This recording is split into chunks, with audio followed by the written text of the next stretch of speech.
Hello दोस्तों, ये एक मिनी ब्लूटूथ कार्ड है जिसको मैं मार्केट से खरीद के लेके आया हूँ। तो आज इसका हम टेस्ट करने वाले हैं। आप देख सकते हैं इसमें हमें काफी सारे ऑप्शन देखने को मिल जाते हैं। तो आज इस ब्लूटूथ कार्ड का टेस्ट हम अपनी मिनी बेस के साथ में करने वाले हैं। जैसा कि आप लोग देख ही पा रहे हैं, इस बेस को मैंने खुद ही बनाया। अगर आप फुल वीडियो देखना चाहते हैं तो हमारे यूट्यूब चैनल पर जाकर देख सकते हैं। बायो में लिंक आपको मिल जाएगा। तो देखिए, मैंने इसके अंदर 2 वायर को सोल्डरिंग कर दिया है क्योंकि मुझ पे इसका कनेक्टर था नहीं। अब दोस्तों हम स्पीकर के भी कनेक्शन कर देंगे। अगर दोस्तों वीडियो अच्छी लगे तो हमारे चैनल को सब्सक्राइब कर देना, और अगर इंस्टाग्राम से देख रहे हैं तो फॉलो जरूर करना। तो चलिए, फटाफट से इसके कनेक्शन हो चुके हैं। बस पीछे की साइड में हम लीड को लगा देते हैं। तो दोस्तों इसको ऑन करने के बाद अब इसकी आवाज टेस्टिंग करते हैं।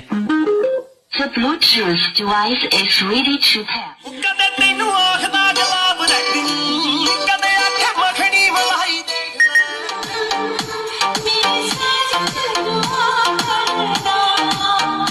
तो जाते जाते वीडियो को लाइक कर देना।